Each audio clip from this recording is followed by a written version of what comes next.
আসসালামু আলাইকুম। কেমন আছো সবাই? আমার প্রাণপ্রিয় শিক্ষার্থীবৃন্দ, আশা করছি ভালো আছো। আমি সকালে 10টার দিকে তোমাদের সাথে লাইভ শুরু করেছিলাম, কিন্তু ইলেকট্রিসিটি চলে যাওয়ায় আমার সেই লাইভটি অটোমেটিক বন্ধ হয়ে যায়। তো আমি দুঃখিত। আবার স্যারের সাথে কথা ছিল, প্রিন্সিপাল স্যারের সাথে কথা হয়েছে যে আমি ইলেকট্রিসিটি আসার পরে নির্ধারিত টাইমে ক্লাস নেব এবং এই সময় তোমাদের ইংরেজি ক্লাস হবার কথা। কিন্তু আমি ভাইস প্রিন্সিপাল স্যারের সাথে কথা বলে জেনেছি যে ইংরেজি ম্যাডামের পারিবারিক সমস্যা থাকায় তিনি ক্লাস নিতে পারবেন না, সেই জন্য এই সুযোগটা আমি নিলাম। আশা করছি তোমরা পুরো ক্লাস জুড়ে আমার সাথে থাকবে। আজকের মাল্টিমিডিয়া ক্লাসে আমি তোমাদেরকে স্বাগত জানাচ্ছি।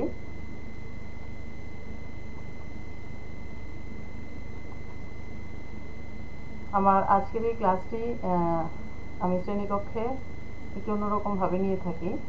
আমি চেষ্টা করব অনলাইনেও সেই ফ্লেভারটি রেখে ক্লাসটি করানোর জন্য। তো আশা করছি তোমাদের ভালো লাগবে।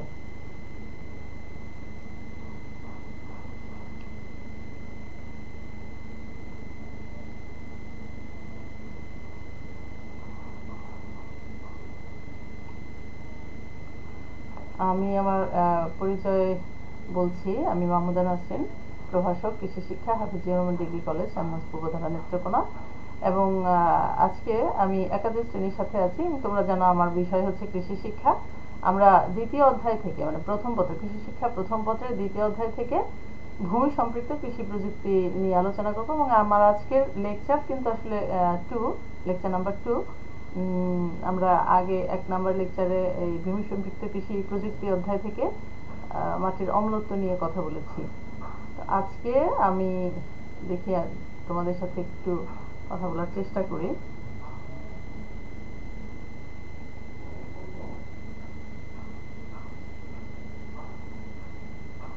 ছবি দেখি আগে। আমরা ছবিতে কি দেখতে পাচ্ছি মাটির ধরন পরীক্ষা। মাটির ধরন কিভাবে পরীক্ষা করব তার আগে তোমাদের সাথে আমি অন্য আরেকটা জিনিস নিয়ে কথা বলবো। তোমরা আমার হাতে দেখতে পাচ্ছ লেখা আছে লিটমাস ব্লু। দেখা যাচ্ছে লিটমাস ব্লু। এটা এক ধরনের লিটমাস পেপার। এটা প্যাকেটের গায়ে যে থাকে, এই যে লিটমাস পেপার, দেখো নীল রঙের লিটমাস পেপার, এগুলোকে বলে নীল লিটমাস পেপার। এটা যদি আমি প্যাকেট থেকে খুলে তোমাদের দেখাই তাহলে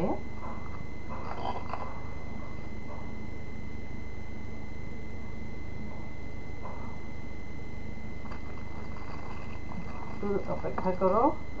হ্যাঁ, এই দেখো এগুলো হচ্ছে নীল লিটমাস পেপার। এই যে সবগুলো রং নীল। হ্যাঁ, আর আমার হাতে আছে আরেকটা লিটমাস পেপার, এটা হচ্ছে লাল লিটমাস পেপার। ঠিক আছে, কিছু লাল লিটমাস পেপার, কিছু নীল লিটমাস পেপার। তো এই যে লিটমাস পেপার দিয়ে আমরা কি করব? পেপার তো অনেক রকম হয়। তোমরা লেখো, আমরা লিখি, বই ছাপা হয় বা লেখালেখি করি আমরা এক ধরনের পেপার দিয়ে, কাগজ টাকা তৈরি হয় আরেক ধরনের পেপার দিয়ে। আর এটা হচ্ছে এক ধরনের পেপার যেটা নাকি পরীক্ষাগারে বিভিন্ন ধরনের দ্রবণ পরীক্ষা করতে লাগে। বিশেষ করে কোনো দ্রবণের পিএইচ নির্ণয়ের ক্ষেত্রে আমরা এই লিটমাস পেপারটি ব্যবহার করে থাকি। তো লিটমাস পেপারের বৈশিষ্ট্য হচ্ছে লাল লিটমাস কোনো দ্রবণে ডুবালে যদি সেই দ্রবণটি চেঞ্জ হয়ে যায় তাহলে সেই দ্রবণটির নাম হচ্ছে ক্ষারীয় দ্রবণ। আর চেঞ্জ হয়ে কি হবে? লাল লিটমাস চেঞ্জ হয়ে নীল হয়ে যাবে। আর যদি চেঞ্জ না হয়, লাল লিটমাস লালই থাকে, তাহলে সেটা কি থাকবে? সেটা হচ্ছে অম্লীয় দ্রবণ। আবার লাল লিটমাস পেপার কোনো দ্রবণে ডুবালে যদি নীল হয়ে যায়, হ্যাঁ লালের কথাই তো বললাম, আবার নীলের কথা বলছি, যে নীল লিটমাস পেপার কোনো দ্রবণে ডুবালে যদি লাল হয়ে যায় তাহলে সেটা হচ্ছে ক্ষারীয় দ্রবণ। আর নীল লিটমাস ডুবালে যদি নীলই থাকে তাহলে তো ক্ষারীয় দ্রবণ। ক্ষারীয় দ্রবণে নীল লিটমাস পেপার নীলই থাকবে, কিন্তু অম্লীয় দ্রবণে নীলটা চেঞ্জ হয়ে লাল হয়ে যাবে। আর অম্লীয় দ্রবণে লাল পেপারটা লালই থাকবে, কিন্তু নীল পেপার ডুবালে সেটা চেঞ্জ হয়ে লাল হয়ে যাবে। এই হচ্ছে অম্লীয় দ্রবণ এবং ক্ষারীয় দ্রবণের ব্যাপার। তোমরা কি এটা ক্লিয়ার হয়েছে? তার মানে এই যে আমার হাতে এক ধরনের দ্রবণ তোমরা দেখতে পাচ্ছ বিকারে, এটা দিয়ে যদি তোমাদের দেখাই, এই দ্রবণে আমি লাল লিটমাস ডুবাবো, লাল লিটমাস পেপার ডুবাবো। যদি লাল ডুবালে যদি লালই থেকে যায় তাহলে কি বলছি সেটা অ্যাসিড বা অম্লীয় দ্রবণ। দেখো অম্লীয় দ্রবণে লাল লালই থেকে যাচ্ছে, কোনো চেঞ্জ হয় না। চেঞ্জ হয়েছে না, হয় নাই। কিন্তু আমি যদি একটা নীল পেপার ডুবাই, তোমাদেরকে একটা নীল পেপার ডুবিয়ে দেখাই।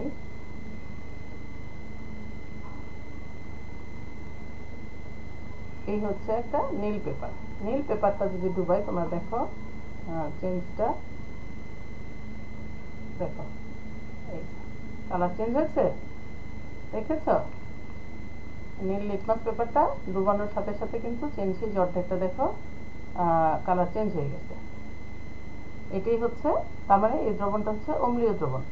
নীল ডুবালে লাল হয়ে গেল, আর লাল ডুবালে কোনো চেঞ্জ হলো না। কিন্তু যদি দ্রবণটা ক্ষারীয় হয় তাহলে বিপরীত ঘটনা ঘটে। দ্রবণটা এটাও একটা দ্রবণ, একটা ঘোলা দ্রবণ আমরা দেখতে পাচ্ছি, আমরা জানি না এটা কি ক্ষার না অম্লধর্মী দ্রবণ। আমরা একটু ডুবিয়ে দেখি। এই যে যেটা এতক্ষণ দেখালাম, এটা দিয়েই ধরি যে লাল রং হওয়ার অংশটুকু যদি ডুবাই,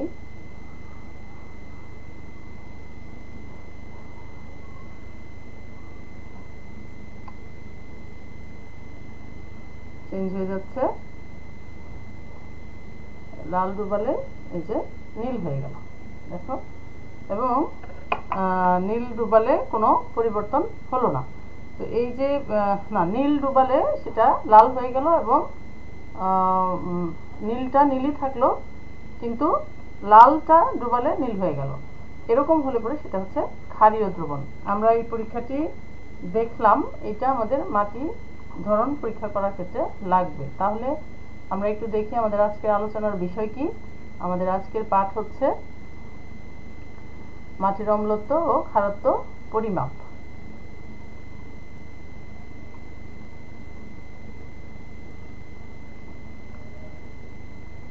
আজকের পাঠ শেষে শিক্ষার্থীরা তোমরা মাটির ক্ষারত্ব সম্পর্কে ধারণা লাভ করতে পারবে, ক্ষারীয় মাটির বৈশিষ্ট্য বর্ণনা করতে পারবে,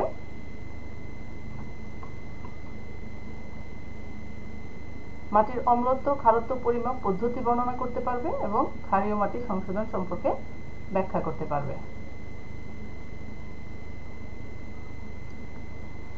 আমরা আগের ক্লাসে মৃত্তিকা বিক্রিয়া এবং মাটির পিএইচ নিয়ে আলোচনা করেছিলাম। আমরা আজকে আবার একটু রিপিট করি, একটু দেখি। মাটিতে প্রাকৃতিকভাবেই ভৌত রাসায়নিক এবং জৈবিক পরিবর্তন প্রতিনিয়ত ঘটছে। এই ঘটনাটাই হচ্ছে মৃত্তিকা বিক্রিয়া, এবং যেটাকে আমরা সাধারণত পিএইচ দ্বারা প্রকাশ করতে পারি। তাহলে আমরা বলতে পারি মৃত্তিকার যে বৈশিষ্ট্য দ্বারা মাটির অম্লত্ব ক্ষারত্ব নিরপেক্ষতা বোঝায় তাকে মাটির অম্লমান বলে। অম্লমান হলো মাটির অম্লত্ব ও ক্ষারত্ব প্রকাশের একক, যা পিএইচ নামে পরিচিত। তাহলে পিএইচ কি? পিএইচ হচ্ছে, এটা পি শব্দটি এসেছে গ্রিক শব্দ পন্ডাস থেকে। পন্ডাস মানে হচ্ছে ওজন, গ্রিকরা পন্ডাস শব্দ দিয়ে ওজন বলে থাকে। আর এইচ হচ্ছে হাইড্রোজেন আয়নের ঘনত্ব সম্পর্কে প্রকাশ করে। তাহলে মাটিতে বা যে কোনো দ্রবণে হাইড্রোজেন আয়নের ঘনত্বের ঋণাত্মক লগারিদমকে পিএইচ বলে, এবং এর কোনো একক নেই। এটি পরিমাপ করা হয় একটি স্কেলের সাহায্যে, যার মান 0 থেকে 14 পর্যন্ত। তাহলে পিএইচ কে যদি আমরা সমীকরণ আকারে প্রকাশ করি তাহলে দেখতে এমন দেখাবে, pH equal to minus log of hydrogen ion concentration বা ঘনত্ব। এটাকে আমরা অন্যভাবে লিখতে পারি 1 by log of hydrogen ion, এভাবেও আমরা লিখতে পারি। তোমরা সয়েল পিএইচ সম্বন্ধে এখানে একটি ছবি দেখতে পাচ্ছ। এই ছবিতে বলা হচ্ছে যে 7 হচ্ছে তার নিউট্রাল অবস্থা, এবং যতই 7 থেকে 0-এর দিকে যাবে এটা ইনক্রিজিং অ্যাসিডিটি, আর 7 থেকে 14-এর দিকে যখন যাবে মানটা, তখন এটা হবে ইনক্রিজিং অ্যালকালাইনিটি বা ক্ষারীয়তা বাড়বে। আর ideal pH for plant growth, উদ্ভিদের বৃদ্ধির জন্য খুব ভালো পিএইচ হচ্ছে 5.5 থেকে 5.5 থেকে 8 পর্যন্ত, এটা হচ্ছে ভালো। তারপর তোমরা দেখতে পারো এই যে এটা সবুজ রং দিয়ে চিহ্নিত করা হয়েছে, এবং তার পাশে আস্তে আস্তে হলুদ, এবং তারপরে রেড জোনে চলে যাচ্ছে। তো মোটামুটি অ্যাসিডিটির 4 পর্যন্ত কিছু কিছু ফসল জন্মানো যায়, এবং তারপরে অ্যাসিড মাটিতে আসলে ভালো ফসল হয় না। আর ক্ষারীয় মাটির দিকে তোমরা ছবি দেখে অনুমান করতে পারছো যে হলুদ রং পৌঁছেছে 9 পর্যন্ত বা 9.5, সর্বোচ্চ 10 পর্যন্ত যাওয়া যেতে পারে। 10-এর পরে মানে একদম লাল দেখাচ্ছে, এখানে ফসল ভালো হবে না। এবং এটা আমরা আরেকটা ছবি দিয়ে যদি দেখাই, তোমরা দেখতে পাচ্ছ যে ফসল ভালো হচ্ছে কোন ধরনের মাটিতে, যে টিক চিহ্ন দিয়ে সবুজ গাছপালা দেখানো হচ্ছে। ক্ষারীয় মাটি এবং অ্যাসিডিক মাটির গাঢ়ত্ব ঘনত্ব যেখানে বেশি সেখানে ফসল কিন্তু ভালো হচ্ছে না। তাহলে মাটির ক্ষারত্ব কি? কোনো মাটিতে সক্রিয় হাইড্রোজেন আয়নের পরিমাণ যদি হাইড্রোক্সিল আয়নের চেয়ে কম হয় তাহলে তাকে মাটির ক্ষারত্ব বলা হয়। অর্থাৎ এখানে হাইড্রোক্সিল আয়নের পরিমাণ বেশি হবে আর হাইড্রোজেন আয়নের পরিমাণটা কম হবে, এরকম মাটি হলে সেই মাটি হচ্ছে ক্ষারীয় মাটি, বা তাকেই মাটির এই ধর্মটাকে বা এই অবস্থাটাকে মাটির ক্ষারত্ব বলা হয়। ক্ষারীয় মাটির পিএইচ মান সাধারণত 7-এর উপরে থাকে। এখানে তোমরা দেখতে পাচ্ছ ডেড সয়েল, এখানে ল্যাক অফ লাইফ, আর healthy soil full of life. আর মানে মাটি কখনো কখনো যদি ফসলের অনুপযোগী, ফসল ফলানোর অনুপযোগী হয় সেই মাটিটাকে আমরা ডেড সয়েল বলি। তাহলে ক্ষারীয় মাটির বৈশিষ্ট্যগুলো কি? তোমরা এখান থেকে তোমাদের পক্ষে যতগুলো সম্ভব মনে রাখার চেষ্টা করবে। ক্ষারীয় মাটির পিএইচ মান 7-এর উপরে থাকে, এটা তো কমন একটা বিষয়, তোমরা জানলে। এতে বিনিময়যোগ্য সোডিয়ামের পরিমাণ 15% বেশি থাকে, এটা খুবই গুরুত্বপূর্ণ একটা পয়েন্ট, তোমরা মনে রাখবে। এই যে সোডিয়াম বেশি থাকে এই কারণে মাটি বিষাক্ত হয়। কেন? কারণ মাটির প্রাথমিক কণাসমূহ পরস্পর থেকে বিচ্ছিন্ন হয়ে পড়ে এবং এতে মাটি শক্ত হয়ে যায়, যার কারণে চাষ দেওয়া কষ্টকর হয়ে যায়। আর জৈব পদার্থ এই মাটিতে সহজে পচে না বা বিয়োজিত হয় না, কেননা এই মাটিতে অণুজীবের কার্যাবলী কম থাকে। এখানে ক্যালসিয়াম ও ম্যাগনেসিয়াম বেশি থাকে, ফসফরাসের সহজলভ্যতা কম হয়, তামা, বোরন এবং দস্তার অভাব হতে পারে। সালফার জাতীয় সার প্রয়োগ করে বা অন্যান্য আরও কিছু বিভিন্ন উপায়ে মাটির এই ক্ষারত্ব কমানো যায়। ক্ষারীয় মাটিতে জন্মায় এমন ফসল হলো নারকেল, সুপারি, আখ, খেজুর, তাল, সুগার বিট। এটা কিন্তু এমসিকিউ আকারে এই ধরনের কোশ্চেন দিয়ে দিতে পারে যে ক্ষারীয় মাটিতে কোন ধরনের ফসল ভালো হয় বা কোন ফসলগুলো ক্ষারীয় মাটিতে হয় দিয়ে দিতে পারে। মাটি ক্ষারীয় কেন হয়? ক্ষারীয় প্রকৃতি হওয়ার কারণ হচ্ছে মাটি যে শিলা থেকে তৈরি হয় সেই উৎস দ্রব্য যদি ক্ষারীয় হয় তাহলে মাটি ক্ষারীয় হয়। সমুদ্র উপকূলীয় অঞ্চলে জমিতে জোয়ার ভাটার কারণেও লোনা পানির প্রভাবে মাটি ক্ষারীয় হয়ে যায়, কারণ লোনা পানিতে ক্ষারীয় উপাদান সোডিয়াম কিন্তু বেশি থাকে। বৃষ্টিপাত যদি কম হয় তাহলেও ক্ষারীয় মাটির যে উপাদান সোডিয়াম, ক্যালসিয়াম এগুলো চুয়ে চুয়ে নিচে যেতে পারে না, ফলে ওইগুলো উপরে থেকে যায় এবং এসবের আধিক্যের জন্য মাটি ক্ষারীয় হয়। জমিতে দীর্ঘদিন ধরে ক্ষারীয় উপাদান সমৃদ্ধ সার যদি প্রয়োগ করা হয়, যেমন সোডিয়াম নাইট্রেট জাতীয় সার, তাহলে মাটি ক্ষারীয় হয়। সেচের পানিতে এই ক্ষারীয় উপাদানগুলো যেমন সোডিয়াম নাইট্রেট, সোডিয়াম, ক্যালসিয়াম এই জাতীয় উপাদানগুলো যদি থাকে তাহলেও মাটি ক্ষারীয় হতে পারে। জমিতে লোনা পানি যদি আবদ্ধ হয়ে যায় এবং দ্রুত নিকাশ না করা হয় তাহলেও সেই মাটি ক্ষারীয় হতে পারে। তাহলে আমরা জানলাম মাটি ক্ষারীয় প্রকৃতির হওয়ার কি কি কারণ থাকতে পারে। এইগুলো তোমরা যদি একটু খেয়াল করো, জাস্ট অম্লীয় মাটির উল্টা, আমরা আগের ক্লাসে যে অম্লীয় মাটি সম্পর্কে পড়েছি তার রিভার্স। এই ক্ষারীয় মাটি কিন্তু তাহলে সংশোধন করা যায়, কিন্তু কোন পর্যন্ত ক্ষারীয় হলে আমরা সংশোধন করব? তোমাদেরকে আমি আগে একটি ছবির মাধ্যমে দেখিয়েছি যে ক্ষারত্ব যদি 7-এর থেকে উপরের দিকে 8 পর্যন্ত থাকে তাহলেও মোটামুটি ফসল ভালো জন্মাবে, কিন্তু 9, 9.5, 10 পর্যন্ত তার উপরে গেলে আর ফসল ভালো হবে না। তো 10 পর্যন্ত মাটিকে যদি আমরা একটু সংশোধন করে 8-এর দিকে নিয়ে আসতে পারি তাহলেও আমরা ভালো ফসল আনতে পারি। এই মাটিকে সংশোধন করা বুদ্ধিমানের কাজ হবে। কিন্তু যে 10-এর উপরে যে পিএইচ, যে মাটির পিএইচ, সেই মাটিকে সংশোধন করে আসলে খুব বেশি ক্ষারত্ব কমানো যাবে না এবং সেটা ব্যয়বহুল হয়ে যাবে। ফসলের উৎপাদন খরচের তুলনায় মাটি সংশোধনের খরচই অনেক বেশি পড়ে যাবে। সেই জন্য বুঝতে হবে যে আসলে কোন লেভেলের মাটিকে আমরা সংশোধন করব। কি উপায়ে করব? সালফার জাতীয় সার প্রয়োগ করে বা যেমন অ্যামোনিয়াম সালফেট, জিঙ্ক সালফেট এগুলো যদি আমরা জমিতে ব্যবহার করি তাহলে কিছুটা ক্ষারত্ব কমে আসবে। জৈব সার খুবই গুরুত্বপূর্ণ একটা উপাদান, যেটা মাটির অম্লত্বও যেমন সংশোধন করতে পারে, অতিরিক্ত অম্লত্ব, তেমনি ক্ষারত্ব সংশোধনেও এটি খুব ভালো কাজে দেয়। এটি খুব ভালো একটা বাফারিং এজেন্ট। বায়ো ফার্টিলাইজার ব্যবহার করে আমরা সংশোধন করতে পারি। চিনি কলের বর্জ্য দ্রব্য যেমন চিটাগুড় ব্যবহার করে করতে পারি।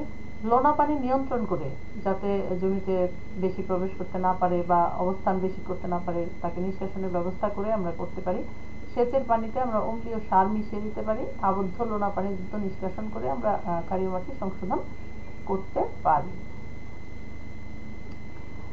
এইবার আমরা একটু দেখব মাটির অম্লত্ব খারত্ব পরিমাপ পদ্ধতি, যেটা আমি শুরুতে তোমাদেরকে এই বিকার এবং লিটমাস পেপারের সাহায্যে পরীক্ষা করে দেখিয়েছি।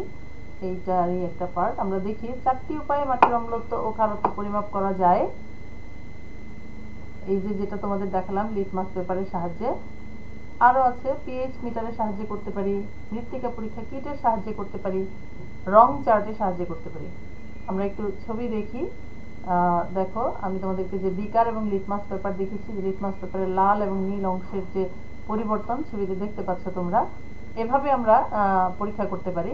মাটির দ্রবণ তৈরি করে সেখানে লিটমাস পেপার ডুবিয়ে তার রং পরিবর্তন পরীক্ষা করে আমরা বলতে পারি যে এই মাটিটা অম্লীয় মাটি না ক্ষারীয় মাটি। কিন্তু এখান থেকে আমরা বলতে পারি না যে ঠিক পিএইচ মিটারের কত, এটা কি 5 হলো না 6 হলো অম্লতা, ক্ষারকত্ব 8 হলো না 9 হলো, 9.5 হলো, কত হলো, এটা আমরা এক্স্যাক্টলি এখান থেকে বলতে পারি না। এর জন্য আমরা যদি পিএইচ মিটারের সাহায্য নেই, তাহলে পরে এখানে এই যে পিএইচ মিটার তোমরা দেখতে পাচ্ছ যে বিকারটিতে একটি দণ্ড ঢুকানো আছে। এই দণ্ডটি ঢুকানোর সাথে সাথে তারের মাধ্যমে এটার একটা রিডিং মনিটরে শো করে। সেই মনিটর দেখে আমরা বলতে পারি। দুইভাবেই মনিটরে আসতে পারে। একটা হচ্ছে যে মনিটরের গায়ে কতগুলি 0 থেকে 14 পর্যন্ত সংখ্যা লেখা থাকতে পারে এবং সেখানে একটা ঘড়ির কাঁটার মতো কাঁটা থাকে, সেটা গিয়ে যে ঘরে পৌঁছাবে সেটা দেখে আমরা বলবো যে এটা পিএইচ এত। আর অনেক সময় ডিজিটাল সংখ্যা ওঠে, যে 4.5 বা 5.2, 3 এভাবে, বা 9.1 এরকম ডিজিটাল সংখ্যা উঠতে পারে। সেটা দেখে আমরা বলতে পারি যে কত হয়েছে, এটা মনিটরে এই সংখ্যাটা ভাসে। এছাড়া মৃত্তিকা পরীক্ষা কিট, এটা একটা বক্সের ভিতরে কতগুলো রিয়েজেন্ট সহ বিভিন্ন জিনিস থাকে।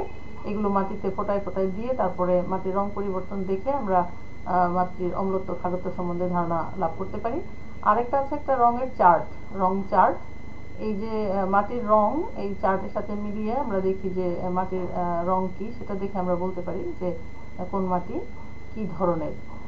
আমরা আরেকটা পিএইচ মিটার দেখি। এই যে দেখো তোমাদের যেটা বললাম যে রিডিংটা লেখা থাকবে, স্কেলটা দেওয়া থাকবে এবং স্কেলের যেখানে গিয়ে কাঁটাটা স্থির হবে সেটা দেখে আমরা বলবো যে মাটির পিএইচ হচ্ছে তত। অনেক সময় এটা অঙ্কের ডাটা আকারেও আসে। এই যে মাটির গঠন, মাটির স্তর, বিভিন্ন ধরনের স্তরের ছবি। আমরা এবার একটা জোড়ায় জোড়ায় কাজ করি। আমি তো তোমাদের সামনে নাই, আমি দূর থেকে দেখতে পাবো না। তোমরা যারা ক্লাস করছো তারা পরস্পর 2 জন হয়ে এই জিনিসটা লিখবে তোমরা খাতায়। মাটির অম্লত্ব খারত্বের মধ্যে পার্থক্যগুলো চিহ্নিত করো। অম্লত্বের ক্লাস তোমরা করেছো, আজকে খারত্বের ক্লাস করলে এখন পার্থক্যগুলি নিশ্চয়ই তোমরা বের করতে পারবে। খাতায় লিখে আমাকে মেসেঞ্জারে পাঠিয়ে দেবে, আমি সেটা চেক করে দেখব। অবশ্যই তোমরা কাজটি করবে বলে আমি আশা রাখছি। এবার আমরা একটু দেখি আজকের ক্লাসে আসলে আমরা কি পড়লাম বা কি জানলাম। মাটির খারত্ব বলতে কি বুঝো? আসলে আমরা জেনেছি ক্ষারীয় মাটির 3টি বৈশিষ্ট্য বলো, নিশ্চয়ই বলতে পারবে। ক্ষারীয় মাটির পিএইচ 7-এর বেশি থাকে, তারপর সোডিয়ামের পরিমাণ শতকরা পরিমাণ 15 ভাগের বেশি থাকে, এরকম 3টি বৈশিষ্ট্য বলতে পারবে না? নিশ্চয়ই পারবে। মাটির অম্লত্ব খারত্ব পরিমাপের পদ্ধতিগুলোর নাম বলো। এই যে আমরা 4টা পদ্ধতির কথা বললাম। তারপরে ক্ষারীয় মাটি কিভাবে সংশোধন করা যায়, খুব সহজেই কিন্তু ক্ষারীয় মাটিও সংশোধন করা যায়, সেই পদ্ধতিগুলো আছে। আশা করছি তোমরা সবগুলির উত্তর বলতে পারবে। আমরা একটা বাড়ির কাজ নিয়ে নেই। জমিতে আমরা মাটির ধরন বুঝে সার দিয়ে থাকি। তো কোন মাটিতে আসলে কেমন সার দিব আর সেই সারের কার্যকারিতা কেমন হবে, তা মাটির পিএইচ এর উপর ভিত্তি করে যদি আমরা দেই তাহলে তার কার্যকারিতা কেমন হবে বা পিএইচ এর প্রভাবটা কেমন থাকে, সেই বিষয়ে তোমরা একটা প্রতিবেদন তৈরি করবে। আমাদের প্রতিবেদনের শিরোনাম হচ্ছে সারের কার্যকারিতার উপর মাটির পিএইচ এর প্রভাব। ঠিক আছে, তোমরা এটা লিখতে গিয়ে বইয়ের হেল্প নেবে অবশ্যই। পাশাপাশি তোমরা যদি গুগল থেকে কোনো তথ্য নিয়ে আরো সুন্দর করে সমৃদ্ধ করতে চাও সেটিও তোমরা করতে পারো। তো খুব সুন্দর করে লিখে এটাও আমাকে মেসেঞ্জারে পাঠাবে। আমরা ক্লাসের শেষ পর্যায়ে। আমি চেষ্টা করি যে একটু 2-1টি শিক্ষামূলক কথা বা আমাদের জীবন গঠনমূলক কথা তোমাদের সাথে আলোচনা করতে, শেষে যদি সময় থাকে। তো আজকের যে বাণীটি কবি আব্দুল হাকিম বলেছেন, স্বদেশের উপকারে নাই যার মন, কে বলে মানুষ তারে পশু সেই জন। তোমরা তো সহজেই বুঝতে পারছো কথাটার মধ্যে কোনো কঠিন কিছু নাই। আমরা কি পশুর মতন বেড়ে উঠবো? নিশ্চয়ই না। আমরা মানুষ হতে চাই। আমরা মানুষ হব, আমরা যেমন নিজেকে তৈরি করব, আমরা যেন আমাদের পরিবারের, আমাদের সমাজের চারপাশে যে মানুষজন আছেন তাদের এবং আমার দেশের উপকারের জন্য কাজ করার মন মানসিকতা নিয়ে গড়ে উঠি এবং আমার অবদান আমি রেখে যেতে পারি, সেই চেষ্টা আমাদের অব্যাহত থাকবে। আমি আশা করব তোমরা নতুন প্রজন্ম, তোমরা সুশিক্ষা নিয়ে সুনাগরিক হয়ে গড়ে উঠবে এবং অবশ্যই এই যে একটাই মাত্র জীবন, পৃথিবীতে মানুষ একবারই আসে, সেই জন্ম যেন সার্থক হয়। আমার মৃত্যুর পরও যেন মানুষ আমাকে মনে রাখে, আমার কথা স্মরণ করে, আমার অবদানের কথা স্মরণ করে, আমার কাজের কথা স্মরণ করে, আর আমার কাজ দিয়ে যেন মানুষ উপকৃত হয়, সেইভাবে আমাকে পরিচালনা করতে হবে। তোমরা সেই ব্রত নিয়ে জীবন তৈরি করা শুরু করো। আশা করছি তোমরা দেশের জন্য অনেক মঙ্গল বয়ে আনবে। তো অনেক ভালো থাকো, অনেক সুস্থ থাকো, সুন্দর থাকো। আজকের ক্লাসে আমার সাথে মনোযোগের সাথে থাকার জন্য তোমাদের সবাইকে অনেক অনেক অনেক অনেক ধন্যবাদ। তোমরা সবাই আমার জন্য দোয়া করবে। আশা করছি নেক্সট ক্লাসে তোমাদের সাথে আবার দেখা হবে ইনশাআল্লাহ। আসসালামু আলাইকুম।